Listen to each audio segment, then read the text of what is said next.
I'll be honest with you, I bought my first bandsaw because I wanted to cut curves, and it didn't occur to me that it was also a great tool for ripping boards. I discovered that truth one day when I was ripping a 2x4 at the table saw. As I'm sure many of you have experienced, the kerf closed on the blade and it stalled my crappy saw.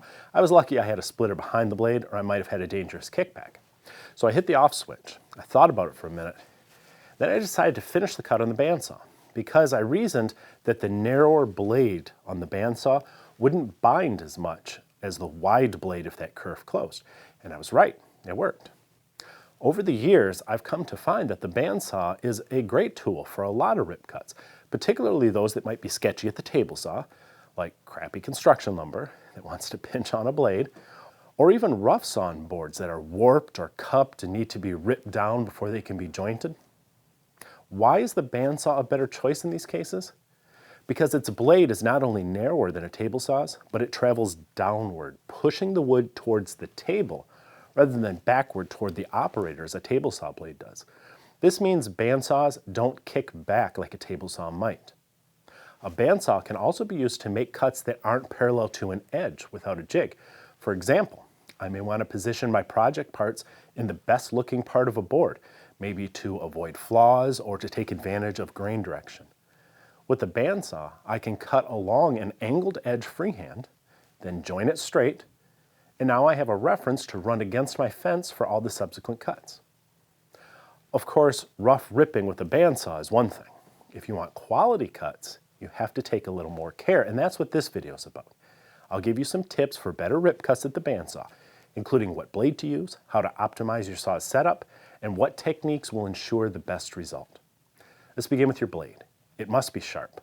A dull blade will drift, making it difficult to rip a straight line. It doesn't have to be a brand new blade, but if you can't cut straight, your blade's probably dull. Wide blades are also better suited for rip cuts. Like a rudder on a boat, a wide blade will help steer itself through the cut. It is possible to rip with a narrow blade. In this video, you'll see me doing it with a 1/4 inch blade, but 1/2 inch or wider will give you the best results. The number of teeth on the blade will affect the cut as well. The fewer the teeth, the larger the gullets between them, and it's those gullets that clear the dust from the kerf. The more efficiently you're able to clear that dust, the quicker you can cut and the less blade dulling heat you'll build up. On the other hand, the fewer teeth in the blade, the more marks you're likely to leave on the wood, so there's always a trade-off. This blade has 6 teeth per inch. It's a good general purpose blade for curve cutting and all the little common cuts that you make on a bandsaw. That's why it stays on my saw most of the time. 4 teeth per inch would be better for rip cuts, especially in 3/4 inch material. But who wants to change their blade to make a couple of rips?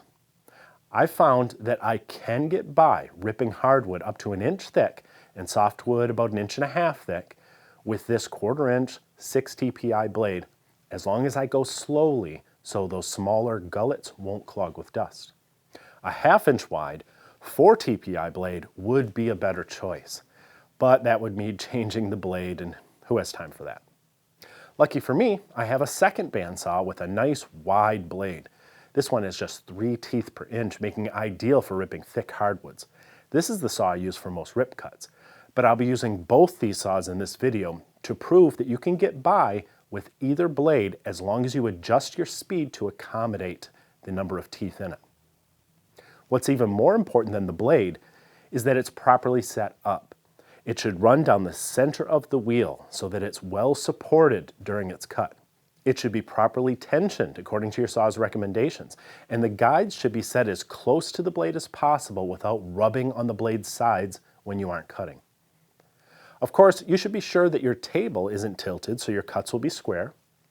You'll want to lower the guides so they're just above the workpiece, and you'll need some outfeed support if you're ripping long boards.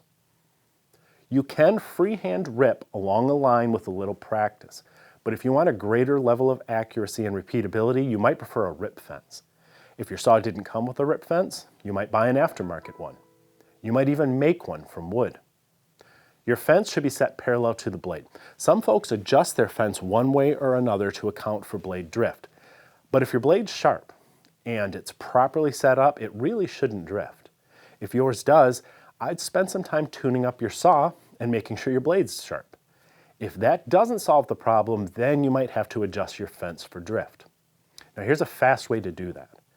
Draw a line parallel to the edge of a piece of scrap wood. Freehand cut along that line, trying to go as straight as you can. If your blade is drifting, you might have to angle the piece a bit to compensate as you cut. Stop when you get about halfway into the board and shut off the saw while holding your workpiece still where it is. Clamp the board in that exact same position as you are pushing it to compensate for that drift. Now adjust your fence angle to the angle of the board to compensate for the drift in all future cuts. With your saw in order, you're ready to cut. It's all about speed and consistency. Don't overwork the blade, let it do the cutting. As I said, if you rush the cut, your blade's teeth will clog with dust and you'll drift off your intended path. A blade with few teeth will cut much more quickly than one with more teeth. Likewise, the thickness of the wood will make a difference because you're clearing more dust from the kerf of a thick board than a thin board. You will quickly get a feel for the speed at which you should feed your board. Stay at that speed. Slowing down and speeding up will create more blade marks in your edge. Here you can see where I paused because there are cut marks left behind by the blade. Some blade marks are inevitable. That's the nature of the bandsaw. But they can usually be removed with a light pass over the jointer or a pass or two with a hand plane. If you're ripping multiple strips from one board, I suggest jointing the new edge after each cut so you have a smooth edge to place against the fence for the next cut, and so you'll have only one edge to touch up on each strip with the hand plane. This will reduce inconsistencies in width from strip to strip. Another option is to rip all your parts slightly wider than you need them, then gang them together and run them all through the planer to ensure they're exactly the same width. If you're ripping freehand, keep your eye on the line and make only small adjustments. If you're using a fence, be sure to keep the board tight against it. As long as your guard is lowered and covering the blade, you may safely reach around while using a bandsaw. But it's best to have a push stick on hand to keep your fingers away from the blade, especially at the end of the cut. My bandsaws are never going to take all the ripping duties away from my table saw, but they offer some real advantages for specific cuts. For more free tutorials to help you get the most from your tools, visit stumpynubs.com and select a topic from the list. See you next time. As the builders behind some of the top brands in the industry, Harvey Machinery has for decades been letting others take credit for their innovation. Now they've developed their own line of saws with the quality and features once reserved only for professional shops. The woodworking world is officially on notice. Harvey Machinery will be in the shadows no longer. Wait, don't go yet. If you're new here, please subscribe and remember to ring the bell. I would really appreciate that. Give us a thumbs up, or better yet, leave us a comment. I always read them. And be sure to check out the latest issue of Stumpy Nubs Woodworking Journal. It's always packed with tips, tricks, and tutorials designed to make you a better woodworker.